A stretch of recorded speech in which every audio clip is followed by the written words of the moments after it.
Oi, boa tarde. Oi, boa tarde. Tá dando pra me enxergar direitinho? Tô. Você tá me ouvindo bem? Tô sim. Boa tarde. Deixa eu aproveitar para poder chamar o pessoal aqui. É. Tu quer ir falando um pouquinho o porquê da live surpresa hoje? Isso, vamos falar. Hoje a gente está comemorando o Dia Internacional da Luta contra a Saúde, ou da luta pela saúde da mulher. E aí eu achei bem interessante a gente fazer uma live assim, bem rapidinha, tipo VaptVupt, né? Porque a gente está no meio do expediente, para falar um pouco Sim. sobre endometriose, sobre FIV, sobre um pouquinho de gestação por substituição, trombofilia. Então, assim, é um poolzinho rápido. E para divulgar a novidade que a gente tem aí para o pessoal, para quem é aqui de Recife principalmente, e que quer, que tem interesse na área de direito de saúde, direito médico. No final da live a gente fala. Isso. Deixa eu só me apresentar, porque a gente entrou pelo teu, pode ser E que alguém não me conheça. da outra vez a gente fez pelo seu, né? Eu nem tinha lembrado disso. Então, Foi. se apresenta, Rafa, para o pessoal que não te conhece, até para todo mundo começar a seguir logo. Isso. Meu nome é Rafaela Lourenço, sou advogada especialista em Direito Médico da Saúde. Conheci Milena nessa caminhada, que é apaixonante, não tem como não se apaixonar por Direito Médico e da Saúde. Exatamente. E, e a gente vem fazendo várias parcerias, a gente já vem tendo algumas entrevistas, a gente já fez algumas lives juntas, né? Post junta também. E Isso. aí, essa parceria, graças a Deus, tem dado super certo. A gente tem conseguido trocar muita informação, né? E o intuito da gente não é só atuar em direito da saúde, né? É levar informação, é levar conhecimento, é ensinar colegas, né, a atuarem eticamente na área, porque a gente sabe que quem é direito de saúde precisa ser especialista em direito de saúde para atuar. A gente já vem batendo nessa tecla há um bom tempo. E hoje a gente vai Exatamente. falar um pouquinho sobre o direito da saúde da mulher. Isso. Então, eu queria começar falando só um pouco sobre a terceira jornada que teve de saúde agora em março, e que ela veio um pouco para contrariar alguns julgados que a gente já estava tendo favoráveis com relação à fertilização, né, in vitro, que é uma área que quem me conhece sabe que eu sou apaixonada. E, assim, muita gente tem me procurado perguntando: ai, Milena, agora na jornada consta que o plano de saúde não é mais obrigado a cobrir a fertilização in vitro. Então, eu queria acalmar os ânimos de todo mundo aí. Lembrar que a jornada de direito de saúde não é súmula, certo? Então, ela não vincula a obrigatoriedade do magistrado em decidir dessa forma. Ela é apenas uma orientação aos magistrados, que, eu vou ser bem sincera, nem todos fazem essa consulta. Alguns têm um entendimento próprio, então cada um decide ainda como quer. Aqui em Pernambuco, a gente está tendo alguma resistência, sim, por enquanto, nesse primeiro momento, de alguns magistrados, mas a gente tem que, como hoje, o dia de hoje, lutar para a gente mudar esse entendimento. E sim, a fertilização in vitro é um planejamento familiar, eu vou morrer batendo nessa tecla, e por ser planejamento familiar, está lá na Lei 9656, é de obrigação do plano de saúde em custear, né? Rafa, essa semana fez uma live sobre plano de parto, né? Massa, eu assisti. E Foi. aí Tá lá lá no no Nona YouTube da Gestante, gente. show de bola. Fala um pouquinho, Rafa, para a gente sobre o plano de parto, sobre como é que faz. Isso. Na verdade, como a gente tinha comentado, né, na outra live, aí eu vou repetir para quem não estava presente. Plano de parto ainda é uma novidade, né, no Brasil. Infelizmente, né, é uma novidade no Brasil, porque é um direito da mulher, um direito da gestante, do companheiro, ter esse termo jurídico. E aí o que acontece? Uma das grandes dúvidas é o que é plano de parto. Eu nunca ouvi falar sobre plano de parto. Plano de parto não deixa de ser um direcionamento sobre o que você quer que aconteça antes, durante e logo após o seu parto. logo após o momento em que seu filho vai nascer, né? Isso deve estar escrito, isso deve ser informado a todos os profissionais que estão dentro da sala, né? Que pode ser dentro de um quarto, pode ser um ambiente num hospital, tem gente que opta por fazer em casa, e tudo isso precisa estar informado. Um dos grandes questionamentos no Brasil é que quem faz o plano de parto é o obstetra ou a doula. E isso não é verdade, tá? Quem faz o plano de parto é a gestante, junto com um advogado. E por que junto com um advogado? Porque o advogado ali é um terceiro que não tem interesse nenhum naquela relação, que vai intermediar os teus direitos e vai pontuar o que pode e o que não pode, o que é dever do médico e o que é direito da mulher. E isso dentro da dinâmica da gestação inteira, porque você faz o plano de parto não no último momento, mas durante uma gestação.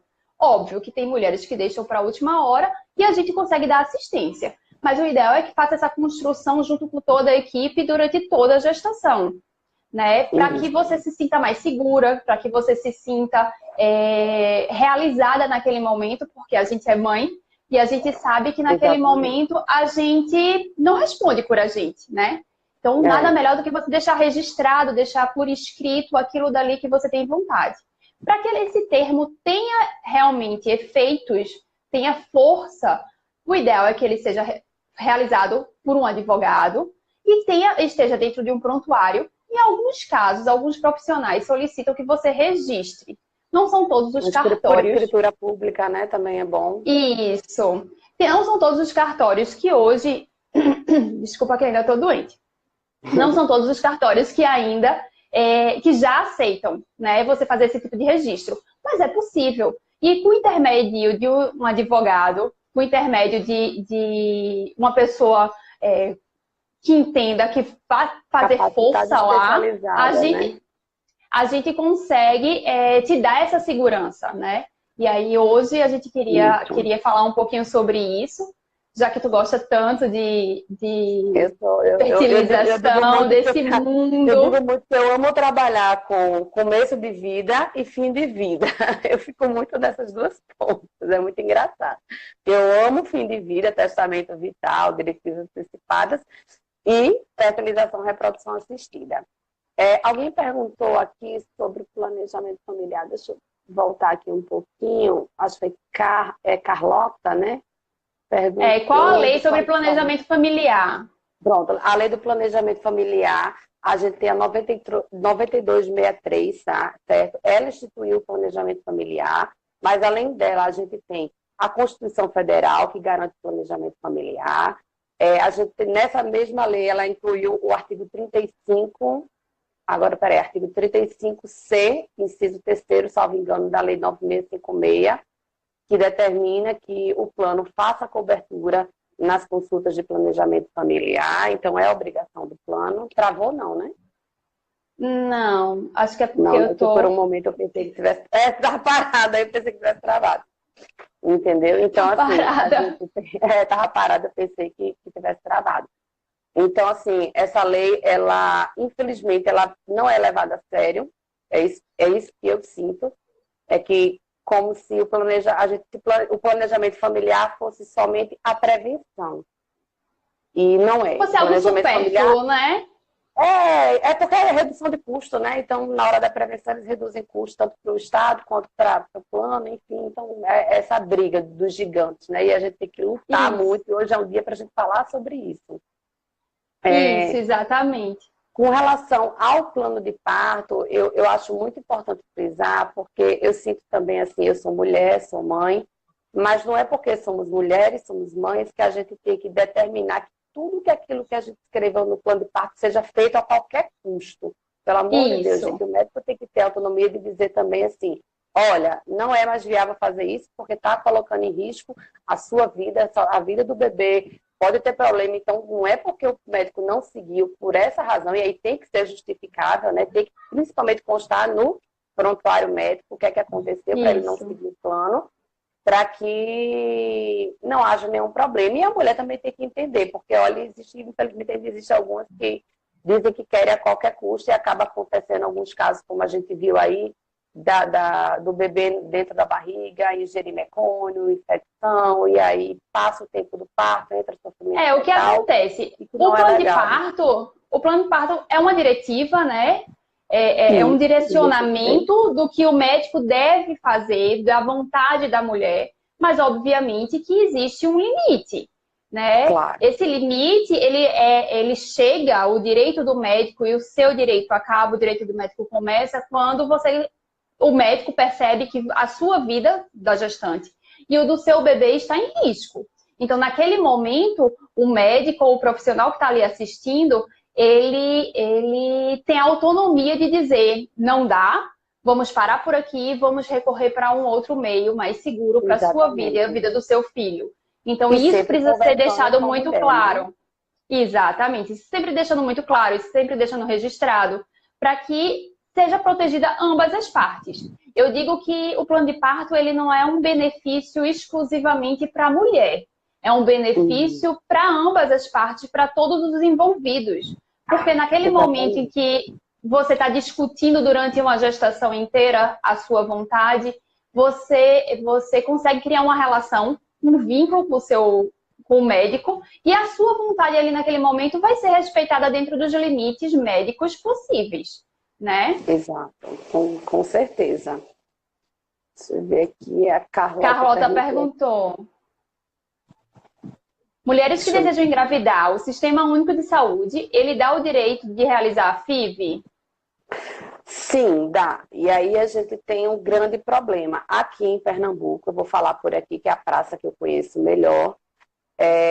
Aqui a gente tinha o IMIP, que tinha um centro de reprodução da mulher, que era dirigido por doutora Madalena Caldas, excelente profissional, também doutora Alpina Castelo Branco, também excelente profissional na área de reprodução humana, e elas trabalhavam lá e faziam. Existia uma fila enorme, gigantesca, né?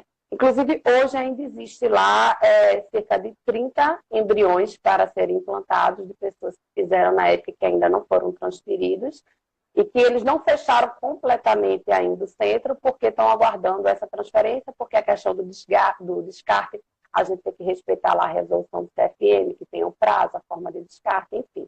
Então, ainda não chegou esses 3 anos, então eles têm esses embriões lá, e eles só vão fazer transferência daqueles embriões que já estão lá.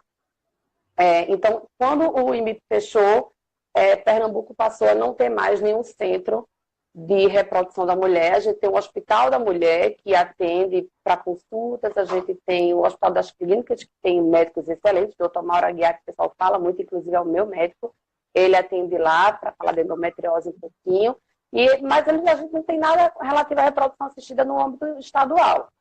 Então, a partir desse momento que passa a não ter as clínicas conveniadas, cabe a judicialização, infelizmente, para que haja cobertura na rede privada. Então, sim, é possível que a mulher que queira tentar fazer a FIV, que não tem condições de pagar de forma privada ou não tem plano de saúde, entre com a ação do judiciário após a negativa, né, do Estado em custear, para que faça na rede privada. E aí vem a questão dos 3 orçamentos, enfim, e aí a gente fala em uma outra live esses detalhes de como fazer. Tem Isso. mais uma outra pergunta Teve mais aqui. uma pergunta, eu acho que foi de Carlota de novo. E os profissionais são escolhidos pelo SUS ou pela paciente? A partir do momento que o SUS não tem mais nenhum profissional que atue na área, eu entendo que pode ser escolhido pelo paciente. Porém, sempre, como a gente está falando de Estado, a gente tem aquela questão do princípio da reserva do possível, então a gente tem que apresentar os 3 orçamentos e vai ser deferido provavelmente pelo magistrado o que tiver o menor custo. Lembrando que a gente tem o custo de medicamentos, que são aí também uma montanta grande, que também tem que ser feito o orçamento para poder o magistrado determinar e custear. De nada, Acho Carlota, que não tem. precisando, estamos aqui. Qualquer coisa, falar com a gente no direct que a gente consegue esclarecer com mais detalhes as tuas dúvidas.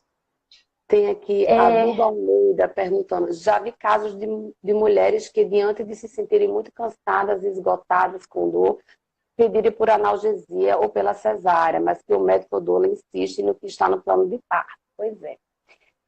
Isso é um problema, né? Porque, assim, o plano de parto, por ser uma manifestação de vontade, ele pode ser revogado a qualquer momento. Só que, às vezes, pode-se colocar uma cláusulazinha lá para que a pessoa possa insistir. Mas todo caso tem que ser avaliado, né, de forma individual, né, Rafa? Unicamente. É uma das coisas que... Olha, eu quero aquele desespero, mas no fundo eu não quero, né? Porque na hora você, como eu disse, a gente não responde por a gente, né? A gente não tá, quando você está num momento parindo, você não responde, você não tem forças para responder e você acaba, às vezes, pedindo para a analgesia que você não quer, mas naquele momento você estava pedindo. E aí tudo isso tem que ser respeitado dentro de um limite. Um outro ponto que eu acho muito importante para a gente frisar, porque eu acho que não tem como deixar de falar sobre isso, é que a gente sabe que tem muitos planos de parto no Google. Né? Então, assim, minha gente, vamos ter um pouquinho de consciência. É um momento único da mulher, é um momento único da família. É um documento que, como a gente diz, não tem outro, né? Você não é uma receita de bolo, não é igual. Você não consegue fazer igual para todos. Cada mulher, obviamente, cada limite.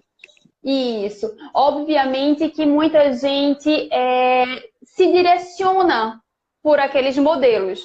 Mas plano de parto não é um documento caro. Vamos deixar isso muito claro. A gente sabe que existem profissionais que cobram caríssimo, mas plano de parto não é um documento caro. É um documento acessível e que é possível que toda a população, todos os gestantes tenham acesso a ele, tá? Então, por favor, evitem utilizar os documentos que ficam no Google. Porque, assim como o plano de parto, como qualquer outro documento que tem no Google, é um documento genérico, não é um documento feito para você, por você, juntamente com um advogado lhe assessorando.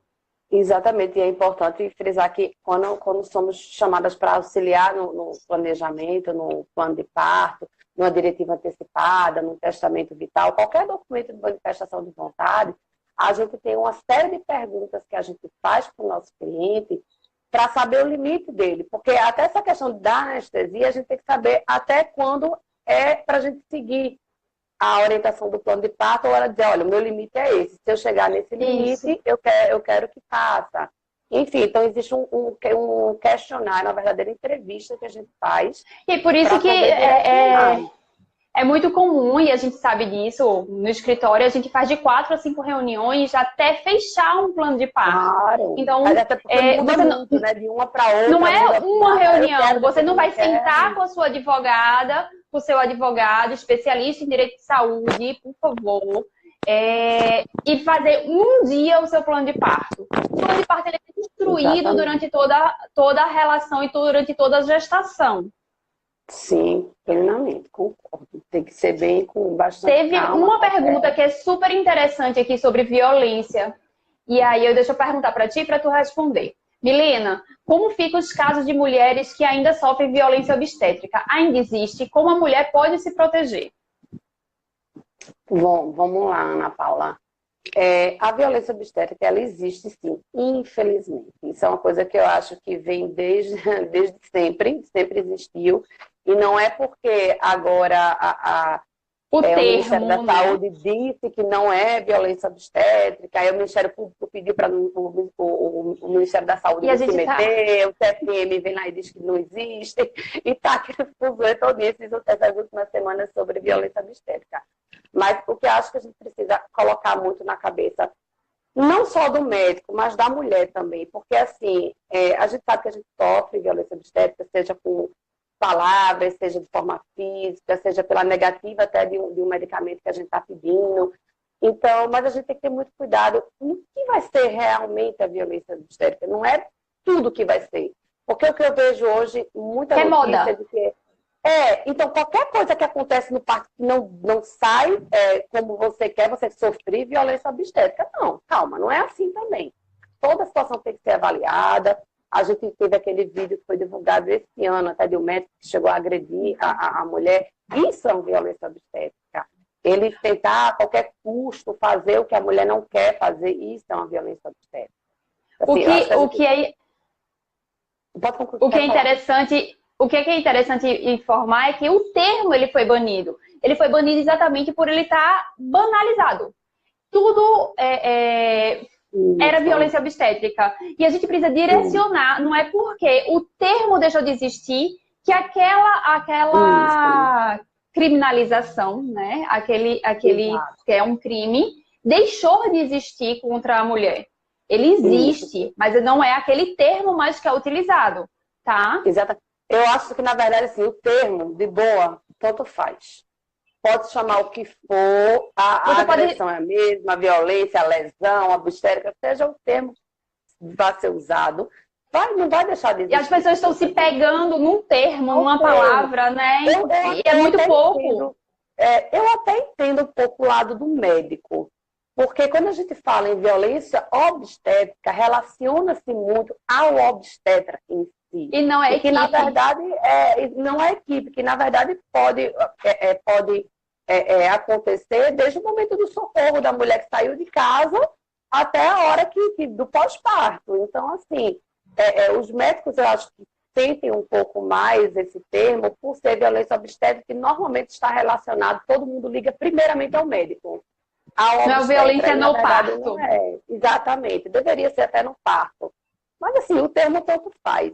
Vai continuar existindo, É uma infelizmente. opinião nossa. E aí, É, quem conhece a gente, quem segue a gente, sabe que a gente utiliza muitos termos não jurídicos. É uma característica uhum, minha e de Milena, né? Que a gente isso, geralmente não utiliza termos jurídicos, até porque o público da gente é a informação. E a gente, para poder levar a exatamente. informação, a gente prefere utilizar termos comuns. Populares, Então a que esteja ao gente, a alcance de gente todo mundo. isso. A gente dá ênfase a uma linguagem mais comum, menos formal. E pensando nisso, eu já começo agradecendo, principalmente pelo tempo, é, o convite para a live. E queria que Milena falasse um pouquinho da surpresa. Então, a gente já vinha conversando, eu já tive a ideia, já tem um tempo que eu estou querendo fazer um encontrão sobre direito médico, direito de saúde, tanto para paciente, como para médico, como para profissional da área. E aí Para eu vou dizer doulas. assim, eu dei uma cantada em Rafa, convidei Rafa para ver se ela topava esse programa comigo. E aí a gente vai fazer até o final do ano, e se Deus quiser isso com sucesso, a gente continua ano que vem também. Pelo menos aí, uma vez no mês, um encontro que a gente resolveu chamar como uma roda de conversa, para a gente estar sentando, conversando, e cada encontro vai ser sobre um tema específico, então vai dar para atender vários públicos, né? O primeiro vai ser agora, dia 9 de julho, a gente vai soltar Isso. posts sobre isso, acho que hoje ainda, né, Rafa, a gente posta, a gente já Yeah. solta, alguns já tá, mas acho que hoje ainda a gente posta. E o primeiro vai ser sobre o tema que a gente mais falou agora aqui, que foi sobre plano de parto. Então, aí as mulheres que estão querendo engravidar, já estão grávidas, estão perto de ter o bebê e ainda não têm o plano de parto, se quiser conversar sobre o assunto, dia 9 do 7 a gente vai estar já nem lembro mais horário, às 19h30. 19h30. Às 19h30, lá no Vicale Café, que fica aqui em Boa Viagem, que é um ambiente muito legal, muito aconchegante para a gente conversar. Vai ser totalmente informal, nada de termos jurídicos. Vai ser uma conversa, um bate-papo mesmo. A Então, gente aí vai quem explicar tá... o que é, como serve, como fazer, quem participa do termo, como integrar, né, o parceiro, o companheiro, a companheira nesse termo. Exato. E a gente vai trocar experiência, trocar informação. Vai ser uma noite bem bacana. A Vai gente ser vai passar um pouquinho curtinho, do que a gente sabe, não vai ser não se longo. preocupem que não vai ficar longo, vai ser um café, né, um encontro, né, e a gente chamou de roda de conversa exatamente para poder integrar, porque vai ser uma roda entre amigas, né, para doulas, obstetras, gestantes, tentantes, companheiros, companheiras, todo mundo que tiver interesse no Exatamente. assunto está convidado. A gente gostaria de solicitar quem tivesse interesse já entrar em contato com a gente, porque as vagas são limitadas, tá? O espaço reservado, ele não é grande, ele é pequeno, exatamente para poder dar esse aconchego na conversa Exatamente, entre não é a uma coisa gente. muito grande, mas aí, como todo mês vai ser um tema, então vai dar para atender todo mundo, cada um no seu tema, no seu interesse que tem. A gente vai ter tema sobre endometriose, vai ter sobre documentos médicos, a gente vai ter sobre Direito gestação, da pessoa com cromofilia, direito da pessoa com deficiência. deficiência, que Rafa, né? Então, assim, vai ter Tem um que pouquinho de ter. cada um. Tem que ter, não tem como. Reprodução assistida, vai ter um pouquinho de cada um. E, assim, é um momento para a gente passar o que a gente sabe, a nossa experiência, porque eu acho que a teoria é muito linda, mas a prática é o que realmente vale. E eu e Rafa, a gente já atua aí há 10 anos ou mais, né, para a gente não dizer muito. Então, a Não vai gente dizer a já... idade. não rola muito. Mas aí a gente passa um pouquinho e também para a gente aprender um pouco com a experiência de cada um, que eu acho que a gente aprende mais com cada cliente, com cada pessoa que a gente conversa que precisa, do que às vezes até mesmo que a gente passa. Então tá todo mundo convidado. Mais tarde a gente solta o post com e-mail para quem tiver interesse poder estar enviando. E aí a gente passa as informações por e-mail de como vai ser, tudo direitinho, o endereço. Tá joia? Obrigada. Obrigada, Rafa, Carlota. obrigada mais uma vez por A se live vai engajar ficar comigo, viu? gravada, tá? E a live vai ficar Vai, eu gravada vou no salvar. Instagram da doutora Milena. Eu E vou eu queria jogar no YouTube agradecer depois. Pronto. Eu queria agradecer o convite. Gratidão, Imagina. gratidão, gratidão Você que por topa esse tudo. Falou, encontro Rafa, da bora gente. agora, bora. Eu acho ótimo isso, que não tem frescura. Ah, não tem. A gente encontra nem que fosse falando no carro. Mas gratidão pelo Exatamente. encontro da gente. Sou muito grata por esse caminho doido, né, que a vida leva e fez a gente se cruzar. E espero que seja a primeira de muito. A primeira não, né? Que já está indo para a quarta. Né? Eu O acho que já é bem a quarto. quarta live que a gente faz, né? Encontro, entrevista Quarto e por aí vai. de uma caminhada longa entre a gente. É verdade. Eu que agradeço, Rafa, por sempre estar topando. A Andresa está falando aqui dos profissionais especializados. Sim, existe. A gente vai falar tudo sobre isso, tudo lá no encontro, na roda de conversa. Está todo mundo convidado. Vamos encerrar porque a gente tem que retomar o trabalho, né? Isso. Afinal, temos que fazer ainda. Mas aí a gente vai soltar o post e quem tiver interesse, é só mandar e-mail ou mandar direct para mim ou para a Rafa que a gente passa tudo direitinho. Tá joia? Obrigada, viu? Obrigada Tchau, por todo tchau. mundo estar assistindo a gente. Tchau, tchau. Beijo, tchau.